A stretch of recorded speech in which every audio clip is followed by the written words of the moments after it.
Welcome to the debate. Our focus today, well, it stems from a pretty high-level roundtable discussion that was dissecting the perceived domestic threat posed by certain radical left-wing movements.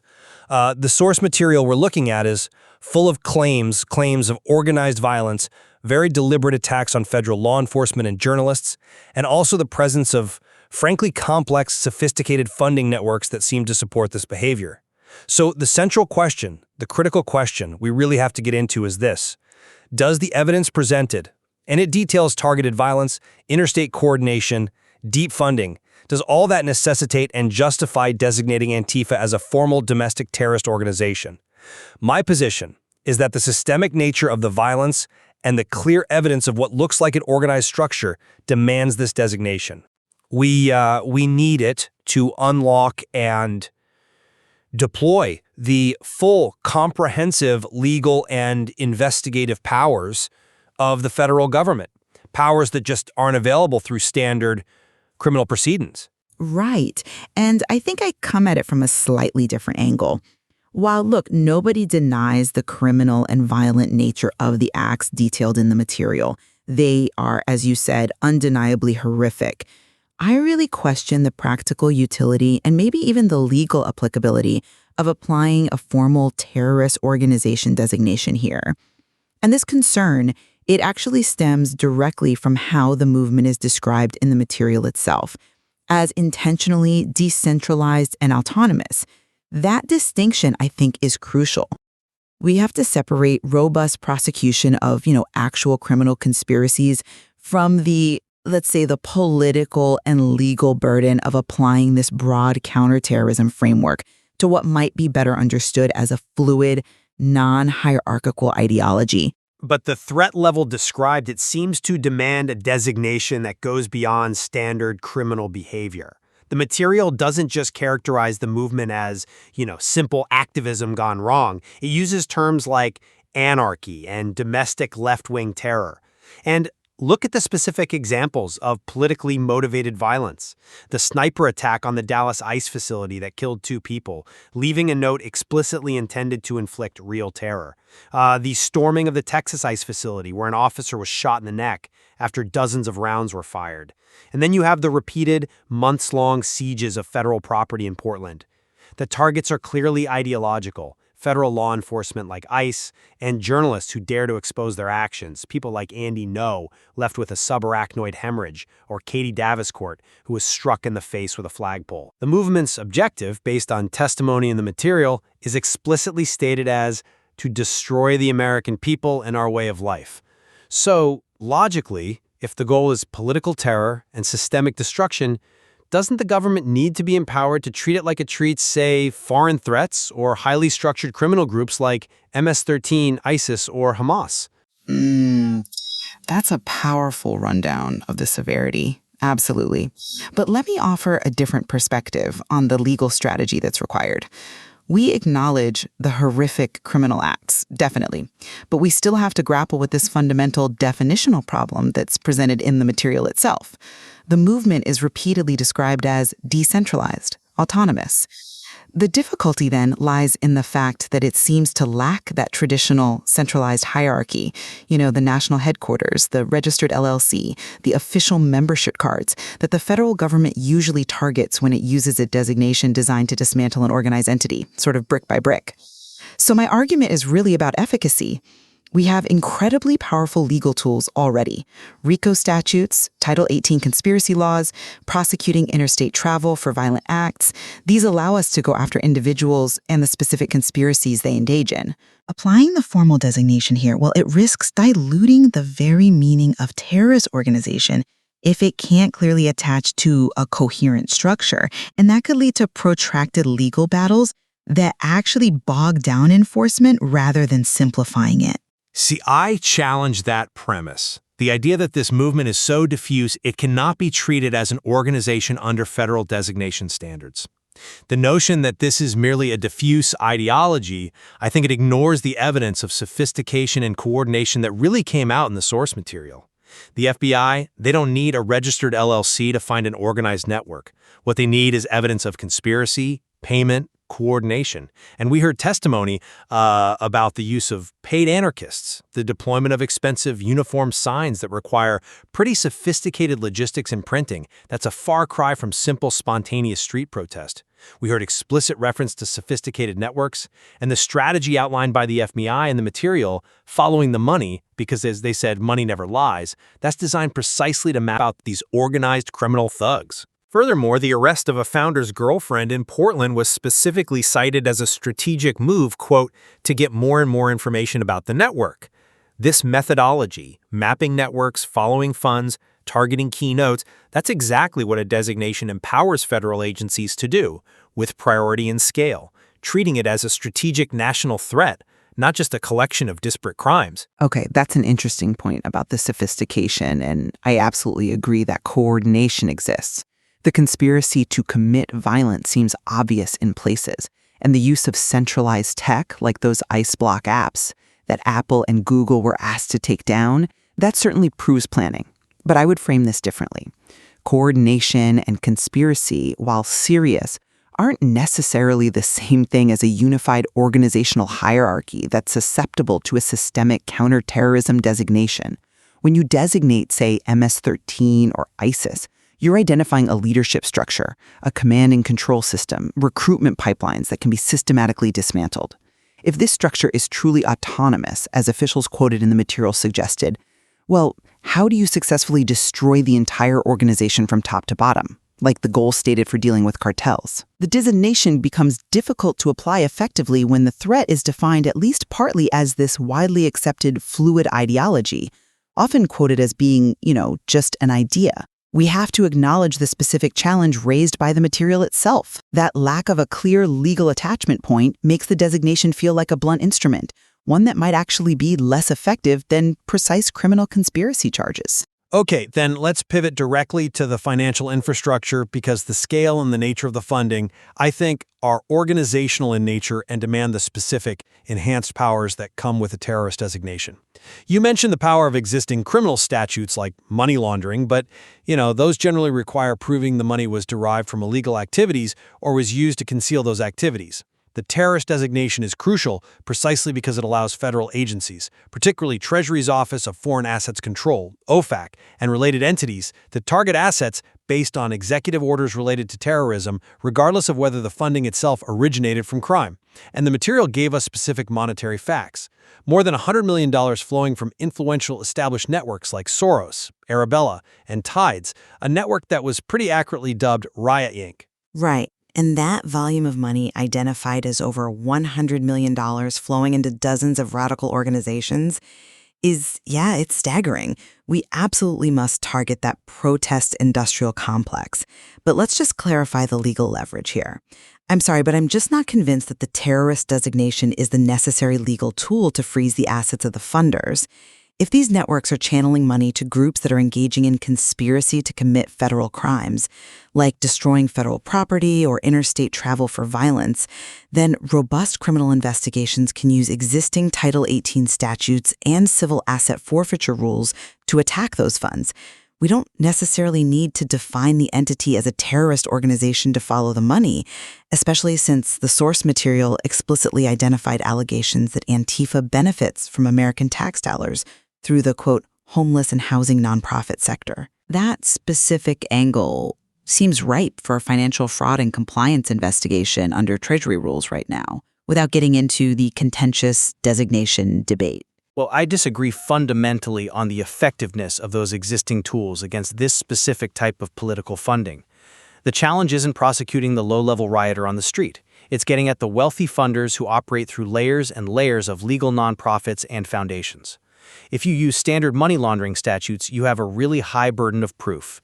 You have to connect the clean money funnel directly to this specific criminal act committed by the street operative. A terrorist designation, however, it allows the executive branch to target the financial arteries of the entire network, the Arabellas and Tides, for instance, by labeling them as providing material support or operating in connection with designated terror activities. It elevates the priority for intelligence gathering and allows Treasury to freeze assets globally, effectively, suffocating the network. That's the difference between just prosecuting individuals for fraud and actually dismantling a massive systemic political funding operation. But doesn't this introduce the very constitutional ambiguity we probably want to avoid? Designating a decentralized ideological movement could allow the federal government to target legal advocacy groups and major political donors based primarily on an ideological connection to the violence, rather than a proven criminal financial link. The risk seems high that such a designation would be successfully challenged in court, precisely because the legal threshold for targeting funding based on providing material support to an amorphous idea is extremely difficult to meet. It seems far safer, legally and constitutionally, to dedicate federal resources to proving the criminal conspiracy to commit violence, which the material shows ample evidence of, and then use the existing constitutionally sound financial statutes to seize assets, rather than relying on a potentially contested designation to do the heavy lifting. I'm just not convinced by that line of reasoning, primarily because the critical factor demanding federal designation, in my view, is the alleged failure and, in some cases, the complicity of local authorities. This isn't just a national security problem, it's become a jurisdictional crisis. The material is frankly rife with examples of local government failures. Portland police reportedly refusing to detain an assailant who attacked a journalist, even after being held for 35 minutes. Officers allegedly cheering on rioters who are actively threatening the lives of ICE agents. City officials allegedly covering up the terrorism. When local jurisdiction seems to abandon its duty, or is allegedly hostile to federal law enforcement, the designation becomes a vital mechanism. It grants the full might of the federal law enforcement, the DEA, FBI, Marshals, ATF, the clear mandate to act decisively on federal charges, essentially superseding local political resistance and ensuring federal property and personnel are protected under the most rigorous national security laws available. Okay, that's a compelling argument regarding local government failure, and yes, the source material provides some pretty damning evidence of specific instances, officers ignoring calls for help or appearing to facilitate the escape of suspects. But have you considered the risk of federal overreach here, and maybe the tactical misuse of a counterterrorism framework to solve what is, at its core, perhaps a law enforcement jurisdictional failure? If the primary issue is local police turning a blind eye or refusing to prosecute, isn't the solution more targeted federal intervention against those specific failures? For instance, the material mentions the initiation of pattern and practice investigations into departments like the Portland Police Bureau. That's a powerful federal tool specifically designed for correcting systemic misconduct and restoring local compliance. But relying solely on pattern and practice investigations feels reactive and slow. The violence described was happening then, urgently. If local officials are, as alleged, covering up the terrorism, a designation shifts the entire legal priority of the violence itself. It moves it from being just a local riot issue, where local prosecutors have discretion, maybe political pressure to drop charges, to a national counterterrorism priority managed by the Department of Justice's National Security Division. This designation provides federal law enforcement agents with enhanced intelligence gathering tools, potentially higher sentencing guidelines, and the absolute mandate to enforce federal laws, like those against flag burning if it's used to incite violence, in situations where local politics might otherwise intervene.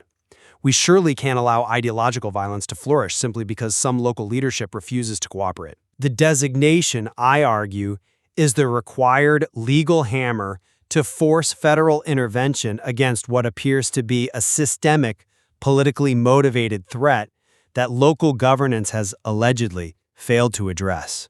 I suppose I challenge the idea that this is the only viable hammer. We have seen success in dismantling other organized crime operations through federal task forces, through RICO charges, through joint terrorism task forces, JTTFs, that specifically combine federal and local resources.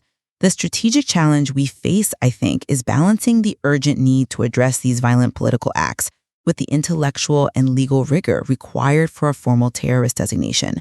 If we apply the terrorist label to what is fundamentally described as a decentralized network of conspirators, we risk both diluting the gravity of that term and facing almost inevitable legal challenges based on the very vagueness of the entity being designated. So I maintain that targeted federal prosecution of criminal conspiracies, combined with vigorous pursuit of financial crimes, remains the most powerful, legally sound, and arguably effective strategy for dismantling this threat without incurring the constitutional risk associated with designating a non-hierarchical idea. So, just to summarize my perspective, while the level of targeted, politically motivated violence described against federal agents and journalists is horrific, and it absolutely demands robust federal action, the strategic debate for me has to focus on utility. The inherent decentralized, autonomous nature of the movement, as described, presents a significant, perhaps insurmountable challenge to the effectiveness and legal stability of labeling it a singular terrorist organization. Federal law enforcement should, instead, double down on targeted prosecution of the actual criminal conspiracies and relentlessly pursue the financial networks that so-called Riot Inc., using the existing powerful statutes like RICO and money laundering laws, which are tailored to follow criminal money regardless of the group's ideological structure. And my position remains firm that the severity of the targeted, politically motivated violence, combined with clear evidence of large-scale funding and coordinated operation that spans state lines and includes the serious allegations of widespread local complicity, validates the terrorist designation.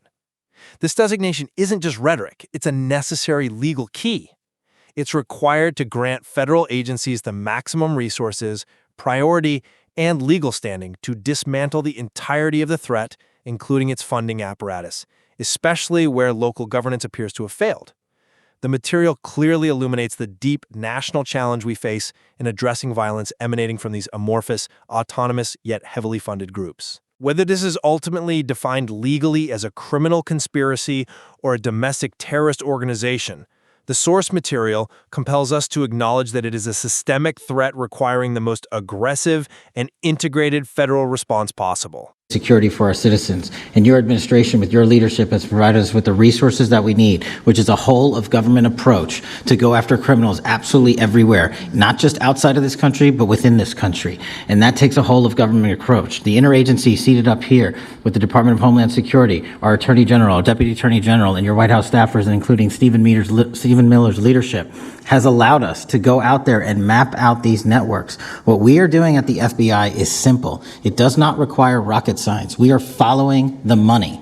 Money never lies. And that's what it's going to take to bring down this network of organized criminal thugs, gangbangers, and yes, domestic terrorists, because that's what they are. They are harming everyday citizens in every single one of our communities. And the folks you see here on the right and left, they're some of the bravest men and women we have today. They're reporting the stories live time because the mainstream media won't cover it. They're putting their lives on the line. They're standing up for the flag. The least we can do is stand up for them. So you have my thanks. I read more of your stories than I do theirs because you guys are putting out the truth. And we deserve a country where you are protected as equally as they are. We, in this FBI, will go after with the criminals with a vengeance. We will not rest until we find every single seed, money, donor, organization, and funding mechanism that we have. And I want to echo the Secretary's comments on Scott Bessent, who's allowing us to map out these networks through their financial criminal activities, which has been going on for decades. And I would like to remind the American public, they built this disease temple of corruption over decades. And in 8 short months, Mr. President, you have crippled their foundation because of your leadership here, because of the interagency, because of people like Deputy Attorney General Blanche, and because of Attorney General Pam Bondi's fearless leadership to go after criminals wherever they are. They will not be able to hide. They were able to hide and conspire with prior administrations, and we are exposing their corruption from within. And we will go to every single city in this country under Operation Summer Heat and the other operations we are doing at the FBI to bring these criminals to justice. We will arrest every single one of them from whatever perch you sit in, private or public, no matter how your goal or your ambition is.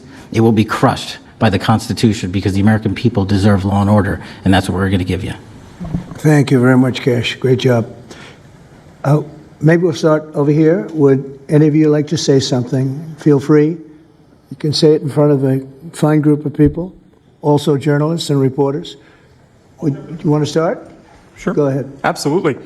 President Trump, members of the cabinet, really appreciate you guys bringing this together. And the fact that we are here today and on such short notice shows how serious you guys are taking this issue of trans terrorists and frankly, the cities and police departments that are cooperating with Antifa, such as Portland. I mean, the Portland politicians are literally willing to sacrifice their own citizens just to appease these Antifa terrorists. It's sickening. I've seen it firsthand, obviously.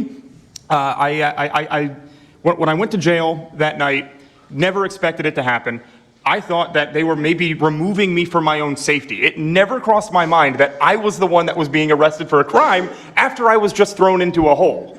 I heard from the Department of Homeland Security after I had gotten out of jail, and one of your, I won't say exactly who it was, but somebody very close to Secretary Noem over here said that they were legitimately worried for my safety in the Portland jail. But luckily the Portland jail was, I was the only one there, essentially, because they don't actually arrest people in Portland, besides conservative journalists, I guess. So look, I'm glad that it was not a good night for me. Let's just say that. It was not fun sitting in that jail, but I'm glad to see what has come of it. And I've been able to talk to a bunch of FBI agents, ATF agents, DHS agents that I didn't even know existed until I went there and went to that ICE facility. And the morale is at an all-time high. It is so exciting to see these guys know now that they have the backing of the Secretary, the DOJ, as well as the President of the United States, and they are there to do their job. They are going to fulfill this mission and deport these violent criminals. I believe one of the ones that I did a ride-along with Secretary Noem yesterday, President Trump, and there was a pedophile that had come into the country 5 times over the past 7 years. 7 years, and apparently under the Biden regime that was just allowed to happen. That was fine, no problem. It's concerning to me that you're seeing the Portland Police Department, as well as the governor of Oregon, and the mayor, of course, coming out and running defense for pedophiles that have entered the country illegally 5 times. It's crazy. I'm glad it's taking a front row seat in the media. And, they're being forced to talk about it in reality because, we're the ones that were on the ground. We're the ones that are actually reporting what's going on. Much of the legacy media has been either ignoring it or covering for Antifa for years now. So thank you guys so much for taking this seriously. And President Trump, you mentioned that flag. So remember, you put out a truth right after That's right. I saw it. Took this flag from that man that was burning it in the street. Do you know who he is? Oh yeah, I know exactly who it is. So why don't you give it to Pam? Give it to the Attorney General, and let's start prosecutions. Yeah. I actually have a second flag that he tried to burn as well. So I have 2 of them from the same guy. You also saw what happened when that flag started burning. Everyone went crazy. That's right. And that's when it started, when they started burning the flag. So thank you. If you could give the information, it would be great. Absolutely. And at least that horrible night made you famous. You got I got a text from the President of the United States, so I appreciate that. And President Trump, after that happened to Nick, I called Harmeet Dillon and we opened a pattern and practice investigation into the Portland police very publicly as to how they let this happen. Thank you very much. Thank you, sir. Mr. President, Brandy Cruz, you're going to hear us be very fired up today, and you can tell, and it's because some of us have been covering Antifa for 15 years and have never had anyone in a position of authority even acknowledge their existence. And I'll also tell you that I think that had you not done, the single most powerful thing you've done to deal with this scourge has been acknowledging that Antifa is a real thing. I genuinely believe there would be people at these tables who would be dead today and would have been killed in Portland had you not called them a terror organization and said we're going to bring the full weight of the federal government to bear. I talked to Katie Daviscourt in Portland the other day. She'd been assaulted all summer. And she said the same thing. They didn't seem quick to violence as soon as you made that designation. So they're thinking in their heads. They're worried. There's been 24 or so arrested in Portland. They don't want to go to federal prison. There's this video of them, one of them who was in the face of an ICE agent, and then he's in custody shaking. Once you take the mask off, they're nothing. And I was told by probably a dozen people not to tell you this. I'm going to tell it to you anyway, because it's relevant to what we're talking about. I'm living proof that you can recover from TDS. I had strong Trump derangement syndrome for probably 8 years. This is one of the reasons I recovered from it. And by the way, it's much better to not have TDS. I'm happier, I'm healthier, more successful. I even think I got a little more attractive after I got rid of my Trump derangement syndrome. Yes. I'm a reporter in Seattle, and frankly, I could not care any less what any of you have to say about this meeting. could not care any less. We're not here for you. I'm not here to convince any of you that Antifa is a real thing, because if you have not come to that conclusion by now, you are never going to come to that conclusion because you don't want to see it. And you're going to go and you're going to say it's a bunch of right-wing conservative influencers who are here spinning a tale. I was one of you. I was a mainstream reporter in Seattle for 10 years. I was a TV reporter on the streets doing my job, and I was still assaulted by Antifa. So it's not about being conservative. It's about people who go there and show what they're doing. And when I saw, after all those years, that the media wouldn't be honest about what was happening, that Democratic politicians wouldn't be honest about what was happening, I thought, well, gosh, if they're not being honest about that, maybe they're not being honest about President Trump either. And it opened my mind to just looking at things for what they were. And now I find you quite funny, actually. Now, it's like I said, I'm much happier about it. But, for me, again, I could not care any less the stories that they go to print. This is what I care about. We have 3.5 years. Nothing is guaranteed, although I think if Democrats keep it up, we'll probably have Republican presidents for the next 3 decades. But nothing is guaranteed, and so what I want to see over the next 3.5 years is a full court press to dismantle Antifa once and for all in a meaningful way. I know, Andy, we talked before this about some ideas. That's really what we want to. I don't care what the media says. I don't care what Democrats say. They will never wake up to this fact. So we want the federal government to take as many of these cases as possible, look at the interstate travel between Portland and Seattle when it comes to these people who are committing violent acts, and hopefully in 3.5 years, they will be a shell of their former selves. Very close to that, and it's Antifa and many others, Yes. unfortunately. There are many others, bad ones. Most have been named terrorist organizations. There are a couple that we're going to. But I think we've got it pretty well covered. But there are many others. But very specifically today, it's Antifa, and it's really bad. And we're going to get it cleaned up. Andy, do you have something? Thank you very much. I'm glad you no longer have TDS. I feel very good about that. Thank you. Thank you, Mr. President and members of the Cabinet. I have a lot of gratitude, and a little bit about my background. I'm born in Portland, Oregon, from there. And growing up, it's always been left-wing, very progressive, and I liked it. It had cafes and artists and those who lived a bohemian lifestyle. And in 2016, I was a graduate student at Portland State studying political science. I was an editor at the student paper there, a very progressive paper, and I was assigned to cover the election night demonstrations.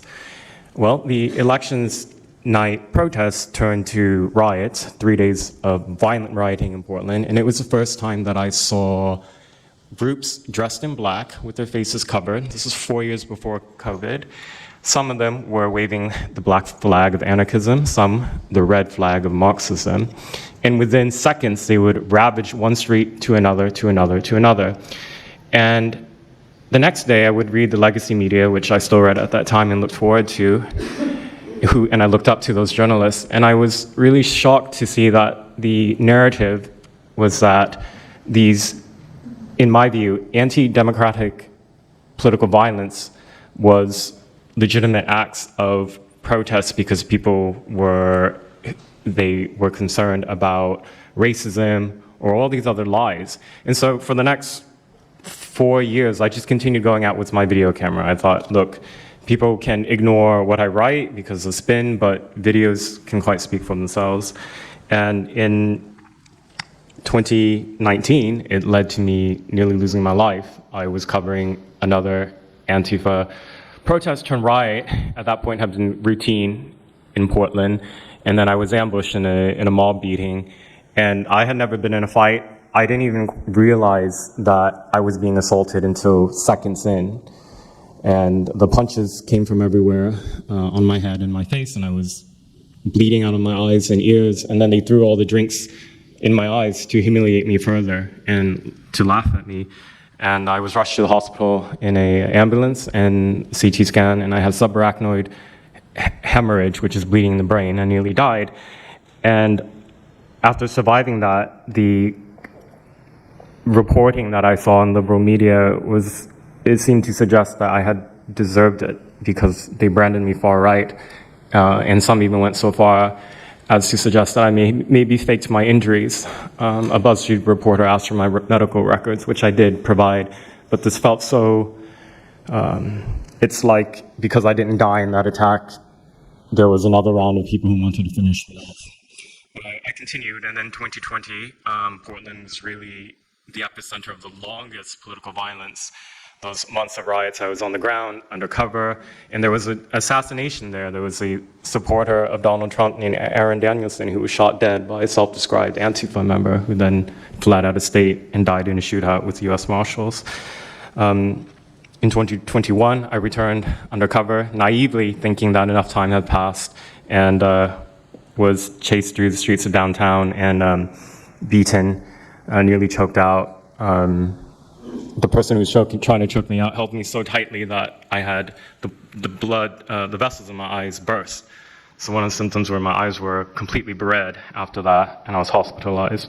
So thank you so much for acknowledging Antifa and for directing your administration to treat them as domestic terrorists. It's going to be really challenging because how they organize is that they are decentralized, autonomous, and they operate on deception. And we're still to this day told that they don't exist, that it's a figment of our imagination. I think the DOJ could look at federal conspiracy charges. The state of California and San Diego County last year broke up an Antifa cell in San Diego. And I think maybe perhaps the State Department should designate Antifa, its international arm, as a foreign terrorist organization, FTO. So thank you so much for this invitation, Mr. President. Thank you very much, Andy. Great. That's a rough time you had, huh?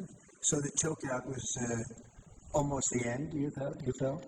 Yeah, that was my only near-death experience in my life, and I'm quite shaken when I think about it now. It really feels unbelievable to me that on the streets of America that this type of violence against citizens could become so routine and accepted and cheered on by people. Although, in the immediate aftermath of Mr. Kirk's assassination, we saw again that type of depravity play out on quite large swaths of the left.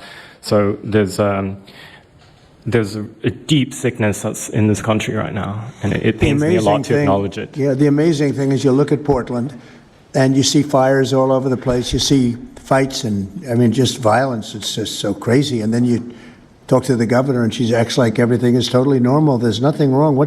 It's almost like, are you waking up from a dream or something? You see it on your network. You see it all over the place, and it's so bad. It's so crazy. It's like the movies you see for the kids, I guess not only the kids, adults also, where you have these bombed out cities and these bombed out people. It's like worse than that. I don't think they could make a movie as bad. And then the governor will get up and say, I don't know why they're coming here.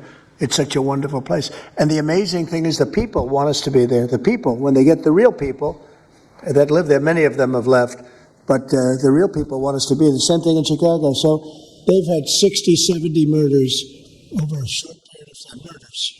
People that got shot. They've had hundreds of people shot. And then a guy like Pritzker, or this low IQ mayor, gets up. He got up, he's got a 5% approval rating. And the people are all against him. They want people to come. Beautiful black women are wearing a MAGA hat last night on television. Beautiful people. And they said, we don't care who comes, just stop the crime. They don't care, frankly, they don't care if it's National Guard and military. Send in anybody you want, stop the crime. And they're afraid to go out. They can't even go out. And then a guy like Pritzker, think of that, 50, 60, 70 people over a short period of time actually murdered, mostly gun violence, but knives, but gun violence, they're murdered, and hundreds of people shot. They had one weekend where they had like 18 murdered and 71 shot. But they said, you know what their excuse is? Yeah, but it was a long weekend. In other words, it was a long weekend, so that was okay. And then Pritzker gets up and he says, I don't know what they're talking about. We don't have crime here. They're crazy. I think actually they're petrified. Their families live there, everything else. I actually think they're scared. Pritzker was a failure in his family. They threw him out of the family business. The guy's a loser. But you know what? I believe they're scared. They're actually frightened for their lives. Jack, please say a few words. Mr. President, thank you so much for having us here today and holding this roundtable. Antifa is real. Antifa has been around in various iterations for almost 100 years in some instances, going back to the Weimar Republic in Germany. And it's now been just under 1 month since we saw a far leftist murder Charlie Kirk, and we saw thousands upon thousands of people, other far leftists and people in positions of authority, people like nurses and pilots and doctors and HR departments celebrating the death and the murder of Charlie Kirk. This sickness that's out there is absolutely real. And Mr. President, thank you for mentioning the fact that one of the bullet casings read, "Hey fascist, catch" on it. One of the other bullet casings right next to that had Bella Ciao written on it. Now, Bella Ciao is a song that is known in Antifa circles as the international anthem of Antifa. And all of us around this room that have studied Antifa, we're very familiar with these symbols. And Mr. President, I think the situation is getting worse. When you look at people like Luigi Maggioni, in his 20s, Thomas Matthew Crooks, of course, who took a shot at you, sir, the ICE shooter in Dallas, and now this Tyler Robinson, we're starting to see a pattern of more and more murderous violence. And this same violence is not just random. It is targeted assassinations, which are getting worse. And every single one of us in this room that goes out there, and obviously you as well, sir, and all the staff, we are now under that threat every single day. And working there at Turning Point USA, and I've spent just about the last month out there in Phoenix with Erica, with the family, with the team. And I will tell you this, Mr. President, even though going through something like that, which is an absolute nightmare, and people say, you know, what was it like to speak in front of all those people? It was horrible. Every second of it was horrible. But we're not going to quit. And Turning Point USA is continuing the tour that Charlie was on. We had 6,000 people when we went back to Utah. We had 5,000 people last night in Montana, if you can believe that. We are continuing to organize on campus. We are getting more and more people coming out in the face of this threat, knowing what happened to Charlie. But Mr. President, we need to do something about this, because I fear that the next one who could be killed could be sitting at this table right now. And we're not going to stop, but they need to stop, and they will not stop until they are stopped. Thank you. Thank you, Jack. I appreciate it very much. One thing I have to say is that Washington, D.C. was almost as bad. I don't know what could be worse than Portland. You don't even have stores anymore. They don't even put glass up. They put plywood on their windows. But most of the retailers have left. But Washington, D.C. was so bad.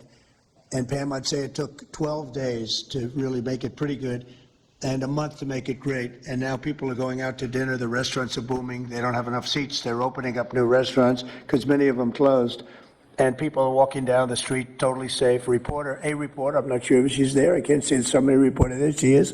She was violently assaulted. And I don't know, she tends to be somewhat liberal, but she wasn't liberal on this one. I appreciated your honesty, but that won't happen again. It won't happen again. You're lucky you're alive, frankly, with what happened. I know exactly what took place. So Washington, D.C., our capital, we thought we'd start there appropriately, and it's safe, and people are so happy. They're so happy. And now it's a couple of months. I went to dinner there. I felt totally safe. I gave a press conference right in the middle of the street, which I don't think Secret Service was thrilled about. But, you know, I'll tell you what, I wouldn't have wanted to do it 6 months ago. It's incredible what happened. Now we're in Memphis. As you know, we're having a great impact in Memphis. It's been only a week, but it's, Cash, I hear it's been amazing what's happening there just very early. But you take a look at D.C. and you take a look at some of the other. We've had a big impact there. What we haven't said, because Pritzker said, well, crime is going down in Chicago. Well, 5 months ago, Cash went to Chicago with a lot of FBI agents just to prepare it, so that we went in with, I guess you could call it a surge, call it whatever you want, but would be even more effective. And we're going to be doing that, and very, very strongly doing that, because Chicago is a very unsafe city. It's a great city. The head of the Union Pacific Railroad said, sir, please save Chicago. It's a great city. It can be saved. Other cities are gone. I mean, they're lost. They can get better, but they're just really, they've been so decimated. But I'm so proud of what they've done so quickly in D.C., and it's taking place quickly in Memphis, where we were asked to go by the mayor and by the governor. And it's really incredible what we can do and how fast we can do it. Let's go for two more. Would you like to go? And then Katie, you'll go. Okay, please. Thank you, Mr. President, for having us here. And not to sound like a broken record, but it needs to be said that Antifa is real. Yeah. It's real. It's a threat. I just saw them last weekend over in Portland while they're causing mayhem over there. And the reason why there's such a big problem is because we have Democrats and a lot of people in the mainstream media refusing to acknowledge that they even exist, right? So how can we as a country begin to address it if we have large swaths of these people who are supposedly decision makers and people who are supposed to inform, they don't want to say that it exists. Because the common argument is like, well, they're not a real organization because there's no national leadership, they don't have a national headquarters, so how can law enforcement go after a group that doesn't exist like that? It was, well, law enforcement goes after criminal groups that organize to rob banks or do smash and grabs. They don't have a registered LLC, they don't have official membership cards, they don't have a business address, but law enforcement still goes after them because they're working as a group. These people don't just show up, randomly at the same time to do the same thing, dressed in a very similar fashion, espousing the same ideology. And they say, well, it's an ideology. It's like, well, yes, it's an ideology because there's people alive, present, that believe in it, and they're acting on it. And so I've been very well aware of what Antifa's been doing. I was very busy during the riots in 2020. That was probably my most exposure to them prior to this year. I've been at the ICE facility at Broadview. I'm originally from the Chicagoland area, unfortunately, but that's where I grew up around.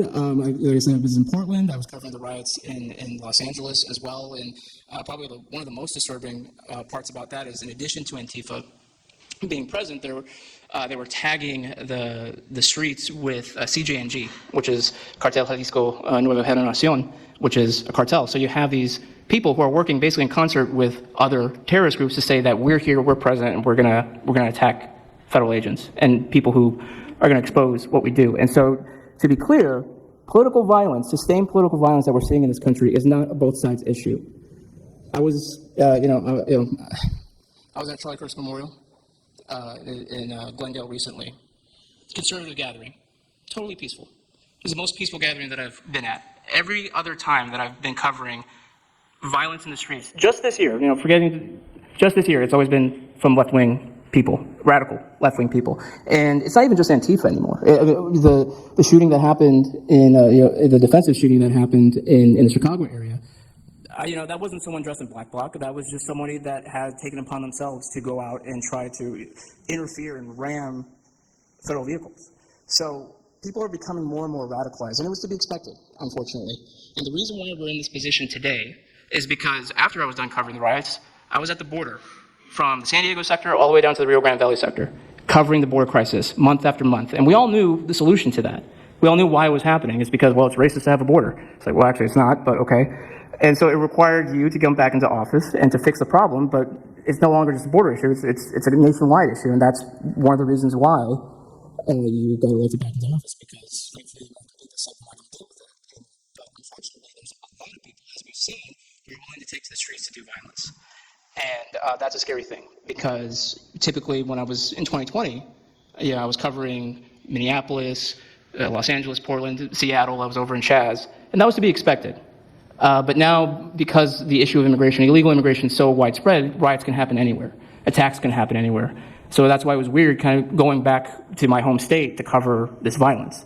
I mean, just after the Dallas shooting, they were chanting outside Broadview, shoot ICE, shoot those, efforts, shoot those efforts. So I'll just leave that. Thank you so much again for having this. This is very dangerous. We don't work for companies that have billions of dollars. We're running and gunning often on our own. We became friends. A lot of us are friends because we would see each other all the time, and we became friends because we wanted to have someone watch our back while we're out there. Because like I said, we're just out there. And but we'll continue to do it because it's an important topic. It's an important issue. The American people deserve to know what's happening in these chaotic situations, and we're more than happy to do it. So thank you, sir. Great job. Thank you very much. Katie, please. Hi, Mr. President. It is an honor being here today, and I first wanted to start by thanking you guys for designating Antifa a terrorist group. It's exactly what this group is. It's a long time coming. I'm an investigative journalist from Seattle. I work for the Post Millennial alongside Andy No and Jack Posobiec. I have been infiltrating Antifa cells in Seattle and Portland for the past decade. I know their inner workings, and Antifa uses extreme political violence to crush the civil rights of their political enemies and believes that violence is justified by any means necessary. But today, I want to focus on what is happening in Portland at the ICE facility. I've been covering this for the past 4 months, and this is a call out to corporate media who has completely ignored this story or has falsely reported on it. This is nothing short other than a sustained attack on the United States, which is being supported by Democratic elected officials. The Portland Police Bureau has completely abandoned several blocks outside the ICE facility, giving away their jurisdiction to a terrorist group who has spent the past 4 months harassing, assaulting, and intimidating anyone they perceive to be against their cause. Not only have federal agents been relentlessly assaulted for more than 100 consecutive days, black-clad anarchist militants concealing their identities behind black facial coverings have been assaulting reporters just for trying to cover their crimes. Today, I am sitting here with a black eye and a concussion after being violently hit in the face with a metal pole while reporting outside the ICE facility just this past week. After the attack, I immediately went to three Portland police officers who refused to detain the suspect. I took the time to chase down the suspect in the streets, had her held for 35 minutes. I was waiting for Portland police to come, and they never came. Then that's what opened my eyes to what this group is actually doing. I watched 20 Antifa militants help my assault suspect escape into an Antifa safe house that is 1 block away from the ICE facility. And this safe house is where Antifa-affiliated protesters are conducting paramilitary operations. It's where they're arresting, they're showering, they're eating to continue this occupation. I have staked out this safe house and have observed shift changes. This group is highly organized. It is being funded through mutual aid groups, and they have no plans of stopping. Residents living across the ICE facility have been held hostage by Antifa. They're begging for federal intervention. The city refuses to help, and they want you, President Trump, to come in and restore law and order. I want to stress the importance of taking this situation seriously, because when I first started reporting on this occupation, I went undercover in Black Bloc. I talked to these Antifa militants. I lasted for about a month. They believe that ICE agents are the Nazi Gestapo who need to be killed. They told me that directly, and I think that if this situation is not taken as seriously as it is, it's just a matter of time before someone gets killed. And thank you for having me. Thank you, Katie. That's pretty incredible. The only question nobody can answer is why. Why are they doing this? They're like insurrectionists. They're terrible people. But you really wonder why. Why are they doing it? What are they gaining other than they're obviously paid? They're paid a lot of money. Go ahead, please. Mr. President, if I can answer that question, the reason why they're doing it is because the same media that's sitting in this room with us has declared all of us at this table Nazis and fascists, and they've been doing this for years. This is why Antifa feels emboldened to attack us. Now, almost every single person at this table has been threatened with a steel bat. We've been assaulted, we've been harassed, we've been threatened, and that is in huge part due to the media. So my message right now is for you guys. Because 2 years ago, back in 2020, by the way, I was censored for my reporting on Antifa here in Washington, D.C. You were talking about how safe it is now, Mr. President. It wasn't so safe back then. Back in 2020, I watched as a father was being mobbed and surrounded by Antifa members as his terrified, crying children looked on and the police here did nothing. I watched as a woman had her hair violently ripped out of her skull simply for waving an American flag on the streets of Washington, D.C. And by the way, if you guys try to go and find any of this footage, you won't find any of it because Twitter deleted all of it because our president shared my reporting and they deleted my entire account immediately after. So now, if you want to know what happened in 2020, all you're going to see is the media headlines that said that it was fiery but mostly peaceful. Thanks for that one, CNN. The reality is that it was an extremely violent period of time, and for the last 10 years, Antifa has been wreaking havoc on law-abiding and innocent American citizens, and it needs to end. Now, I'm with Turning Point USA. It's an honor to be here, Mr. President. Thank you guys so much, everybody in the administration, for giving us a seat at the table, because the media has not only been demonizing us for so long, but immediately after the brutal assassination of our founder, Charlie Kirk, our Turning Point USA chapters have seen an uptick in violence across the nation as Antifa chapters that are embedded in our universities go and target them. It's been extremely difficult to report on the ground, and for a long time I was afraid to go to Portland because I knew that the only people who would have my back, like Julio said, were one of my friends on the ground because there is no police force there. I was terrified to go because I knew if I got shot or stabbed, and I have been assaulted or been mobbed in Austin, Texas by Antifa, that nobody would come to help me. So my plea to the entire administration, especially to the DOJ, is every single radical left-winger who was in front of the ICE facility in Chicago, in New York, in Portland. Please make sure that you use the full force of the law to come after each and every single one of them, because it is us being soft on left-wing violence that has fomented all of, the terror that we have seen in this country. And it is the left wing getting away time and time again with assaulting law-abiding American citizens that has led us to this place. So truly, to the Americans that I speak to on the ground, they feel completely abandoned by their state and local government. So please step in. You have Americans begging for the National Guard. And to the media over here, please report on the truth. Please do your jobs.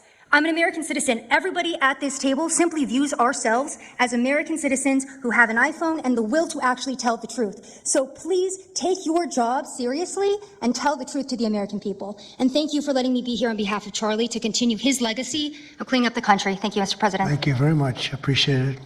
Wow, you feel very strongly, I can see. I'm mad. I got beat up so many times, Mr. President. My friends have gotten beaten up, and I want to cry right now from happiness because we have been completely ignored for so long. For almost 10 years, we've been getting assaulted on the streets. I have watched children cry as their parents have been attacked on the streets. That should not be happening at our nation's capital. So please, again, the DOJ, please utilize the full force and go after each and every single one of these people. Fantastic. Thank you very much. Great job. Impassioned. That's important because you should feel like that. Please, go ahead. Mr. President, thank you for having us here and bringing together this panel of brave journalists, everybody on this side of the room. And no one can speak to the violence better than these people here. So I think we know that this is not just a story about violence and chaos, as you alluded to, Mr. President. This is a money story. And at the Government Accountability Institute, my colleague and I, Peter Schweitzer and our team, we followed the money, and we followed it to the top of what we call the protest industrial complex, Riot Inc. And we found a network of NGOs. It's not just the Soros network, the Open Society network, it's other funding networks, the Arabella funding network, the Tides funding network, Neville Roy Singham and his network, Foreign Cash. And it's also big left-wing funders. Some of them are not citizens of this country. Mr. Hans-Jörg Wyss of Switzerland.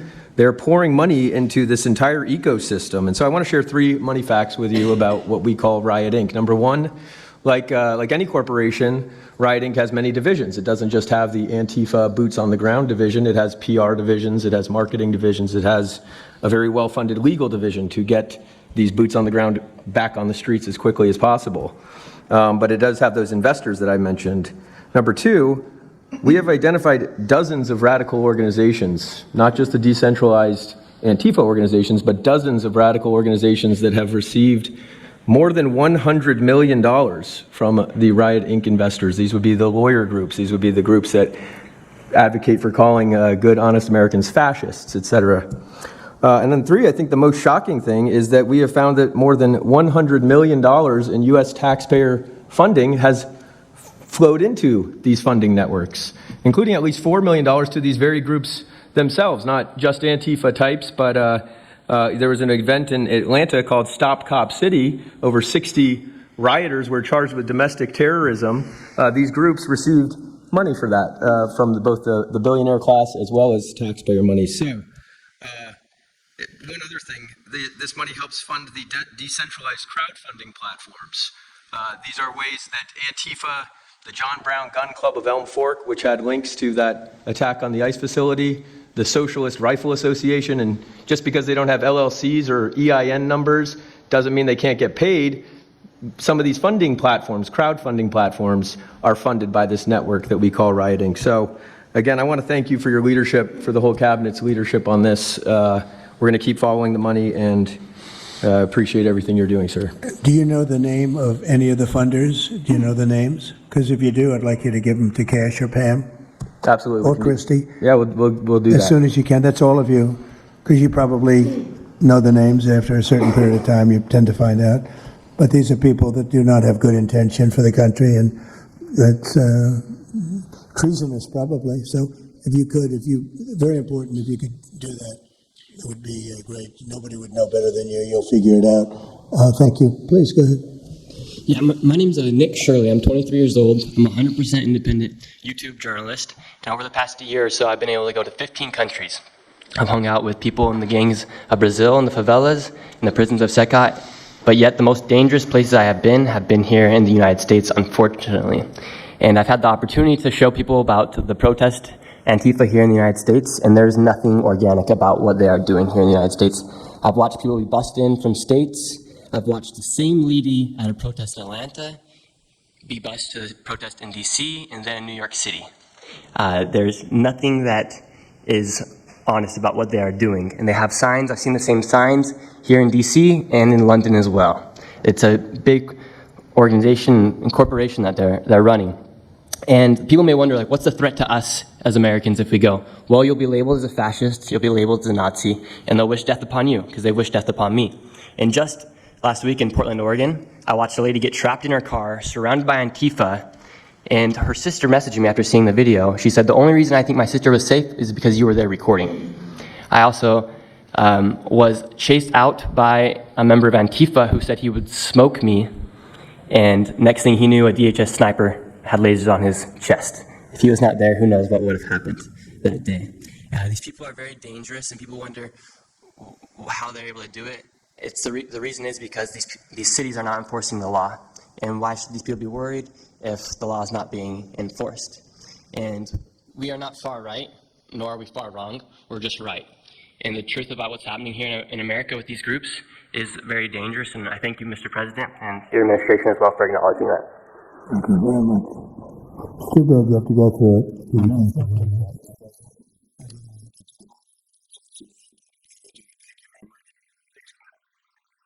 I've just got something very short.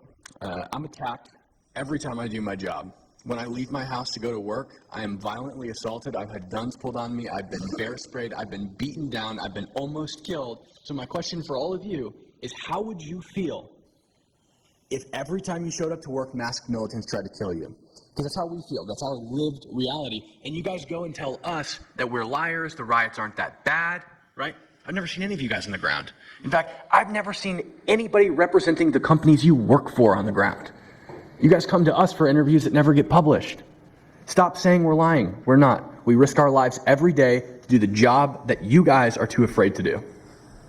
What network would you say is the worst, if I could ask? Oh, man, yes, I mean, honestly, it's a simple question. It's just... Well, there's a lot of people in this pool, and I would say I'm not talking about Fox. I'm not talking about Newsmax or any outlet that resembles them, so I'll let you guys put the pieces together on who I'm exactly talking about. Say, which network? MSNBC for sure. Oh, they're terrible. I agree. CNN, probably close, yeah. Yeah, I'd rate it that way, yeah.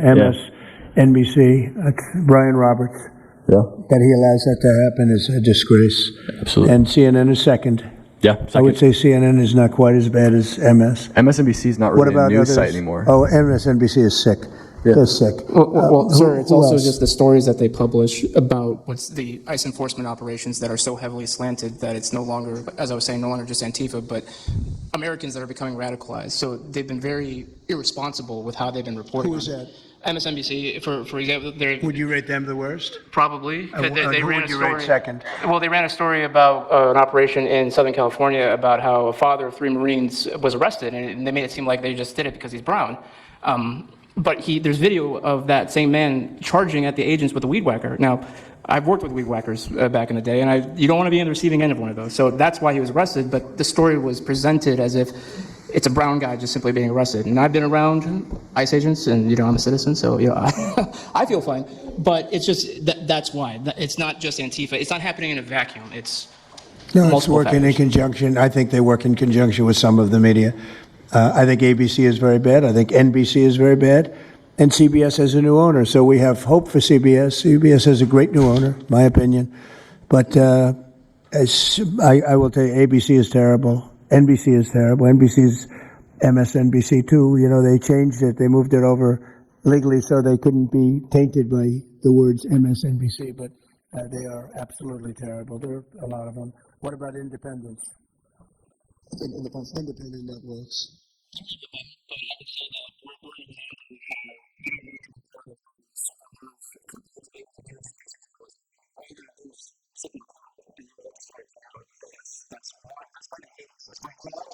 The level of dishonesty that's incredible, where answers have changed. Like just before the election, an answer was changed by Kamala. She gave a horrible, death-defying, election-defying answer. and they took the answer out and they replaced it with another answer that she gave 5 minutes later, having to do with a different subject, but at least it wasn't election defying. Yeah, no, the level of dishonesty with the media is incredible, whether it's on Antifa or many of the other groups. You know, you're talking about Antifa, and I know that's close to your heart because that's the one that's most affecting you. But there are others that are as bad or almost as bad as Antifa, having to do with different people, different sections of the world. But it's terrible. We're not going to let it go on in this country. We're not going to let it go on. And a big problem is not all of them, but some of the networks out there. And you do wonder why. You really do? Okay, please. Go ahead, yeah. Mr. President, thank you again. Thank you. My name is Jonathan Cho. I am an investigative reporter for Frontlines Turning Point USA. I'm also a senior fellow at Discovery Institute in Seattle. And I cover far-left extremism as well as the homeless drug crisis in America. And I find it oftentimes those worlds intersect. And hot off the presses, what I wanted to bring to your attention today is a report from a Capital Research Center here in D.C. in conjunction with Discovery Institute. They just put out this study right now. And what it shows is that Antifa is heavily embedded in the homeless and housing nonprofit sector. In many cases, the homeless industrial complex is running cover for Antifa. Antifa is benefiting from American tax dollars, and they're essentially being used as the muscle. Let me give you an example. There's a group called Stop the Sweeps in many U.S. cities right now. They get in front of encampment sweeps. What they're doing quietly is they're bringing in Antifa militants to manufacture a crisis to make the police look bad. Another group right now that is behind Antifa and working with Antifa very closely, based on the research that we have right now that we're going to give to you and your team, are the Democratic Socialists of America, also known as DSA. Again, these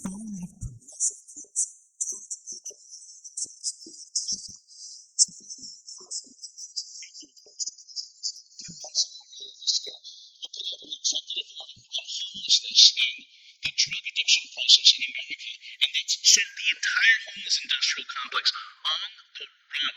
You've absolutely moved the needle and changed the game.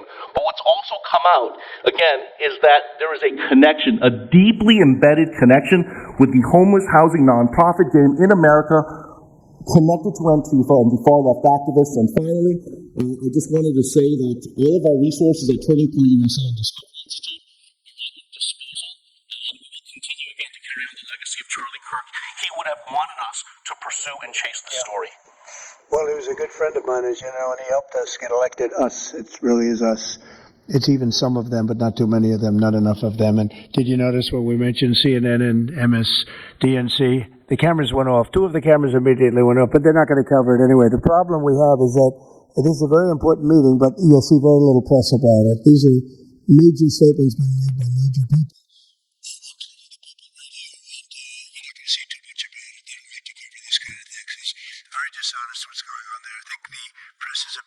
Factor. Please go ahead. Thank you, James. Mr. President, thank you so much for having us all here to bring attention to this matter. You did mention MSDNC, CNN, a handful of those other outlets that have been lying about, various things, but especially what ICE, the brave men and women over at ICE have been doing. I was talking to Antifa members in Portland the other day, and a lot of these people genuinely believe, they buy these lies, and they genuinely believe that they're fighting against literal Nazis and not brave men and women that are putting their lives on the line to basically, enforce basic immigration law, right? That everyone seemed to agree with up until maybe a few years ago, a handful of years ago. So once again, thank you so much for having me. My name is James Klug. While my primary job is traveling around the country, having conversations with Americans about various political topics and issues, I have had a lot of run-ins with Antifa over the last 5 years. And I do think that Antifa is a primary reason why many conservatives are afraid to go out and protest and make their voices heard and maybe bring friends and family to a demonstration and exercise their First Amendment right, because they are literally deathly afraid. And I talk to these people all the time. They're afraid of militants showing up in black bloc, and hurting them and their families. And, I've personally witnessed Antifa assaulting hundreds of police officers. I've witnessed them firebombing police departments and federal property. I've witnessed them making death threats against federal agents, police officers, journalists. I think I've witnessed every single person here, maybe not personally, but I've seen them get, hunted down and attacked. And so, this is a group that is responsible for a good percentage, if not a majority, of the violent riots in 2021 and 2020 when Democrat mayors had a kind of a hands-off approach with these left-wing militants.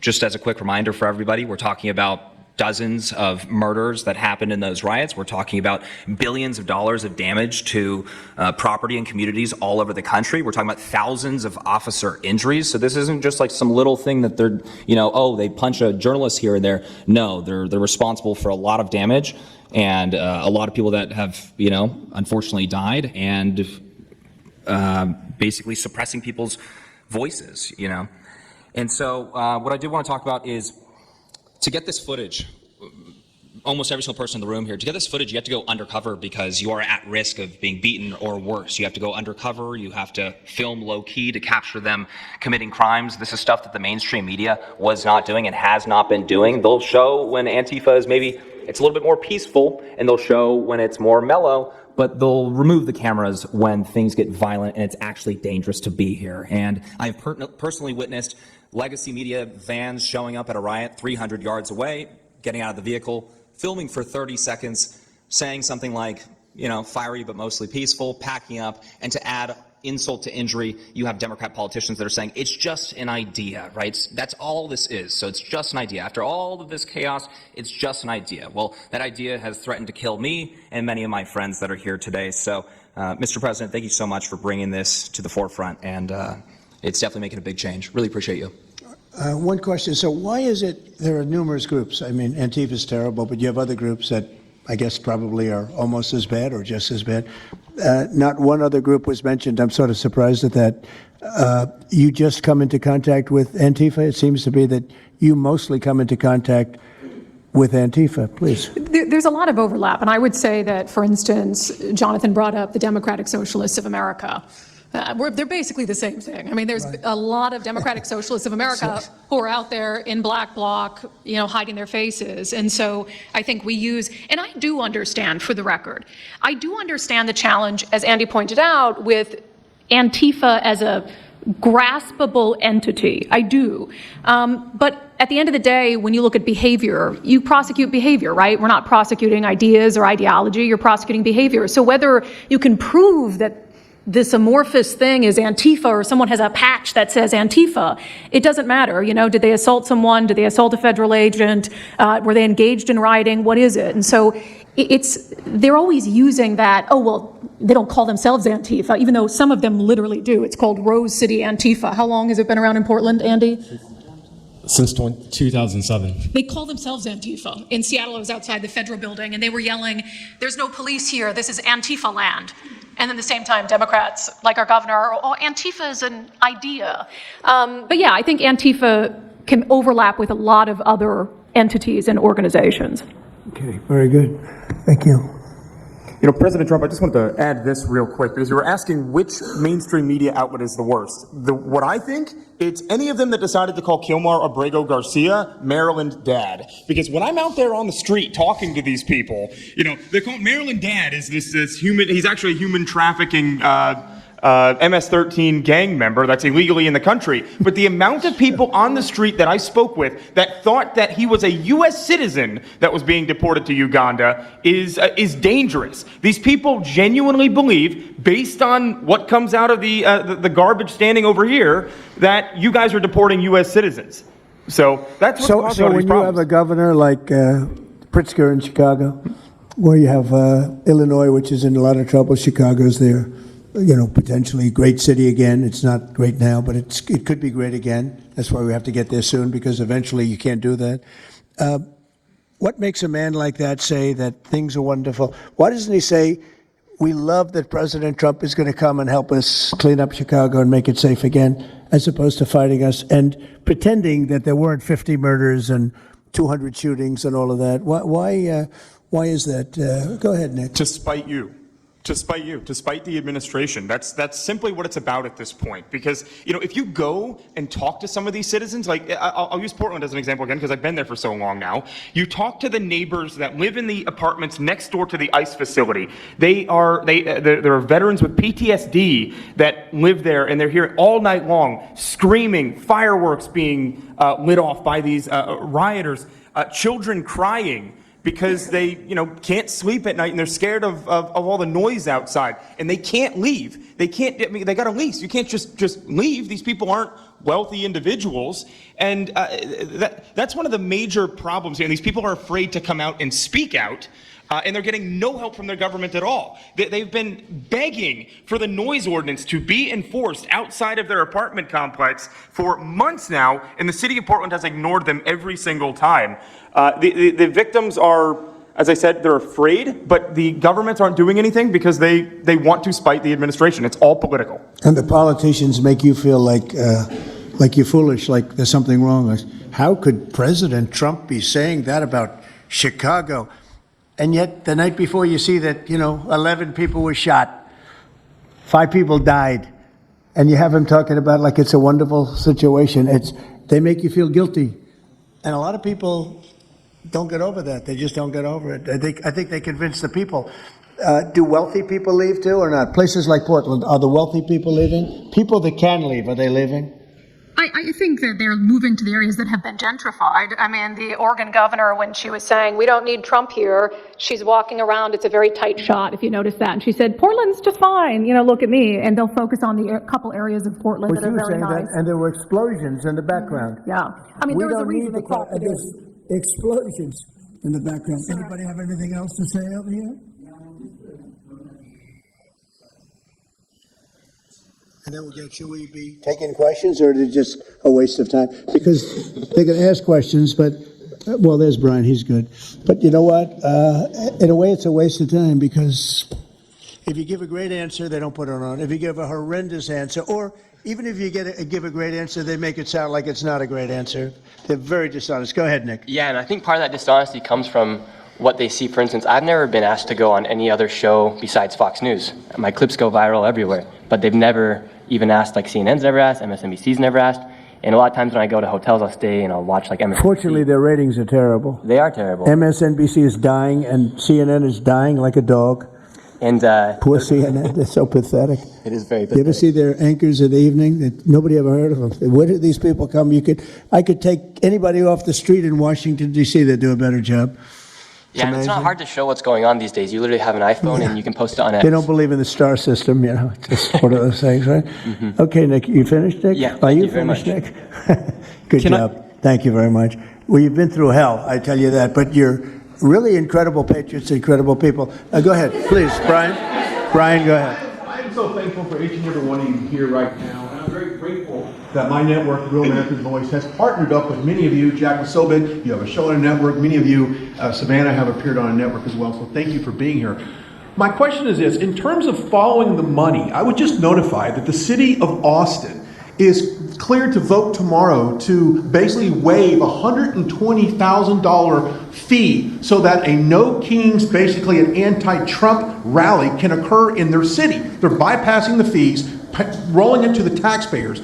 So my question is to you, what can the people of Austin, Texas do right now to make sure that their tax dollars don't fund a No Kings anti-Trump rally coming up? Well, you just tell me that I would love to do something about that. Bring a lawsuit, do something. The best thing you can do is have honest elections, because the elections are totally rigged in so many of these places. You take a look, the people, they're all loving you. They can't breathe. They love so much, every one of them. You don't see one negative. Then all of a sudden you lose the election by 20 points. The elections are so rigged, and we proved that in 2020 more than any other time. But even the last election, there were areas that I won by much more. We won in a landslide, but I actually won in more of a landslide than we thought. I said, you got to get out, make it too big to rig. And fortunately, the people made it too big to rig. They tried. But the biggest thing you can do is have honest elections. If you don't have, and you need great media. You need borders. Wait. You need borders. You need honest media. You need honest elections. And you have a great country. and you need all three of them. Yeah, go ahead. To a lot of these radical groups that you talked about inside here. So thank you for that. I would like you to make a big deal, though, if they're waiving a fee, but I guarantee they wouldn't waive it if it was it's not Trump. If it were a conservative rally, they wouldn't be waiving it. So maybe you can look into that, Pam. Todd? That sounds like one for Todd, Pam. Go ahead, Todd. Good luck. Thank you.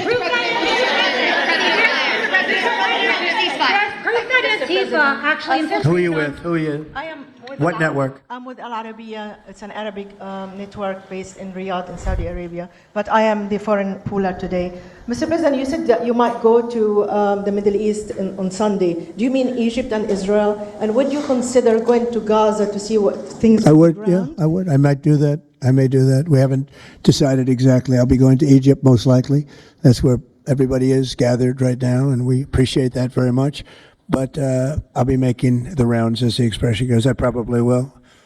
Go ahead. Mr. President. Go ahead. Just to clarify, you said you might go to Gaza. You're saying on that. Who are you with? I'm representing the TV pool, but I'm with NBC, sir. That's too bad.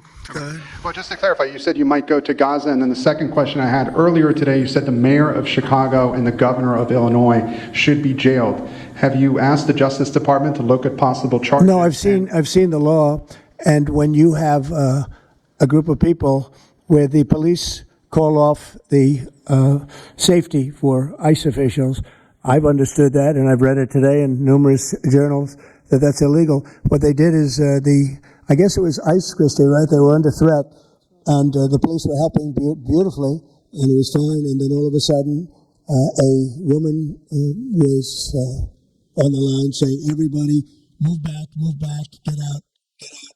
And they were given notice by the second person in the police department, and the governor knew about it, the mayor knew about it. I understand that's a criminal offense. Do you want to comment on that, Christie?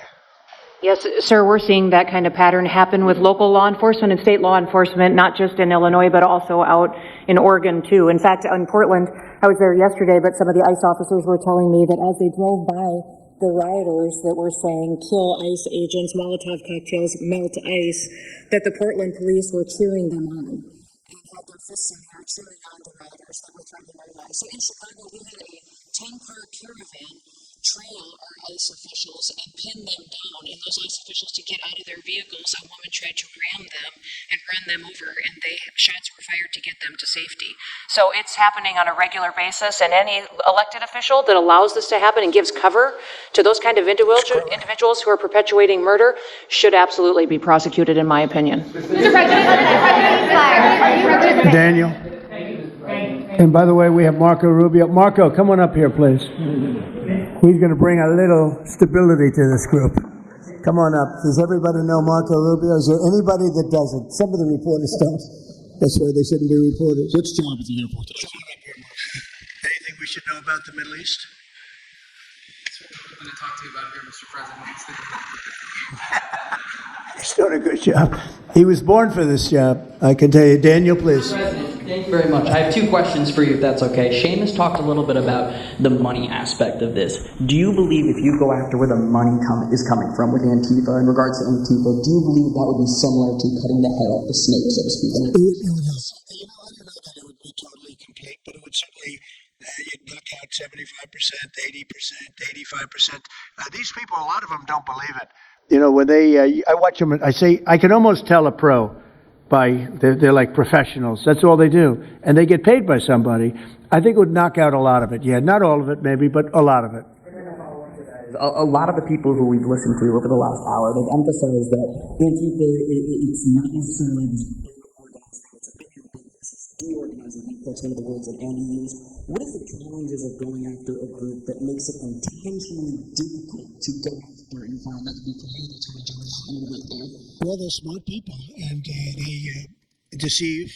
A lot of them are crooked people. A lot of them have been staying out of trouble their whole lives, and they've been bad from the day they were born, frankly. But these are sick people. Pam, go ahead, please. Well, they're smart, but they're not smart enough.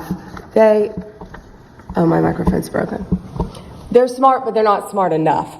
They have been covered by these liberal cities for so many years. And that's why we're all working with Treasury, with all these different departments, to find the criminal conspiracy. I'm just given. Yeah, I was just given a note by the Secretary of State saying that we're very close to a deal in the Middle East, and they're going to need me pretty quickly. So I will take a couple of more questions. Please. Thank you, sir. I also have two questions for you, if I may. Have you given any more thought to possibly suspending habeas corpus to not only deal with these insurrectionists across the nation, but also to continue rapidly deporting illegal aliens? Yeah, it's suspending who? Habeas corpus. So. Oh, I don't know. I'd rather leave that to Christie. What do you think? No, sir, I haven't been a part of any discussions on that. All right, go ahead. In the ceasefire. This is CNN speaking, by the way. So, Are you this is personally one of the worst reporters that you'll ever. I don't even want to take a question. It's a waste of time. Go ahead. How will you decide which workers get back pay and which workers do not? Well, we're going to see. Most of them are going to get back pay, and we're going to try and make sure of that. But some of them are being hurt very badly by the Democrats, and they therefore won't qualify.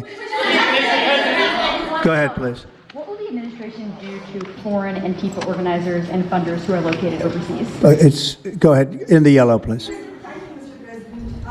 So the Nobel Peace Prize will be announced on Friday.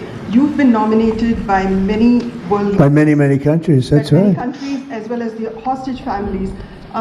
Do you think you will win? I have no idea. I mean, look, I did settle. Marco would tell you we settled 7 wars.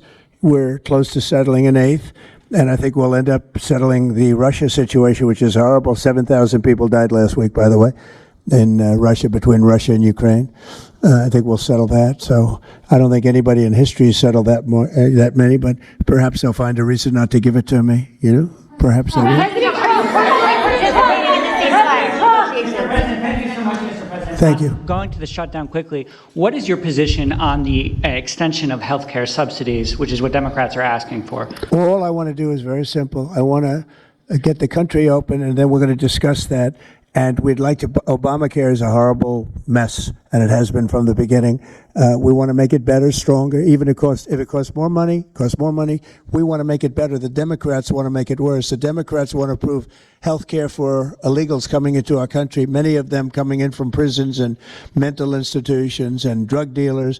They want to give them health care. We don't want that for our people because that's going to destroy the health care that we already have. We'd like to make Obamacare better for people, less expensive and better health care. Yes, ma'am. Mr. President, I'm wondering if you've been briefed on the organization and funding of Antifa, and if so, what have you learned? I have been, and they have pretty good knowledge, but they're going to have a very good knowledge. And I really ask these very brave patriots that we're surrounded with today to let us know, because I think you probably have some pretty good ideas. And even if you're not sure, let us know and we'll figure it out, okay? If you could do that.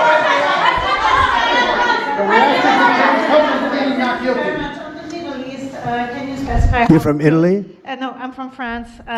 Can you specify how close we are to the deal? Would that be announced today, tomorrow? And do you want to see the hostages released before you travel to the region? No, I think I'll probably go maybe before the hostages are released or shortly thereafter, pretty much shortly thereafter. Yeah, please. Participating in these negotiations. Thank you. Go ahead. Who are you with? The Center Square. I had the honor of asking you originally if you would designate Antifa a terror organization. And I stand here before you today, and I'm echoing what Andy said over here. Are you going to work with your administration, as the Secretary of State's here, are you going to work with your administration to designate it a foreign terror organization?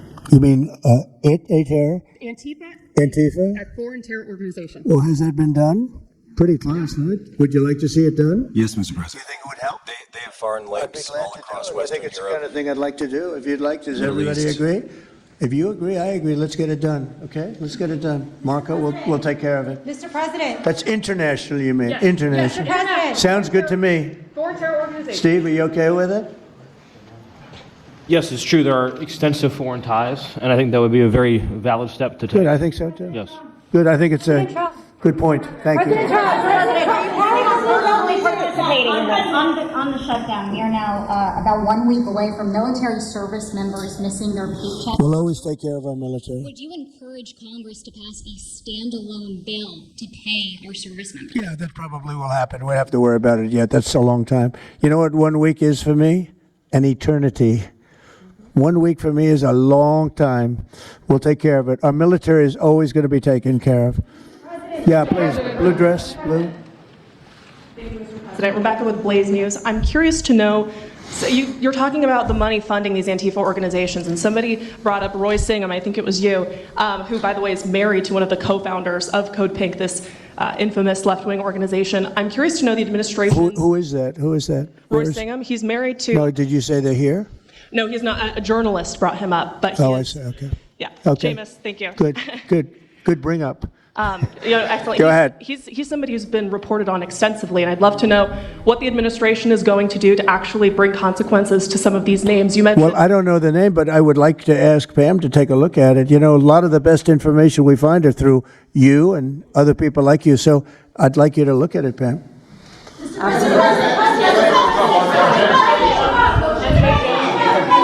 In the back, please. Compelling proof that Antifa did infiltrate on January 6th, dressed up like Trump supporters and incited violence. Is that something that you would want the new J6 committee at Congress to look into? Well, I've heard that. They dress up like, they're fresh out of MAGA, but they have nothing to do with MAGA.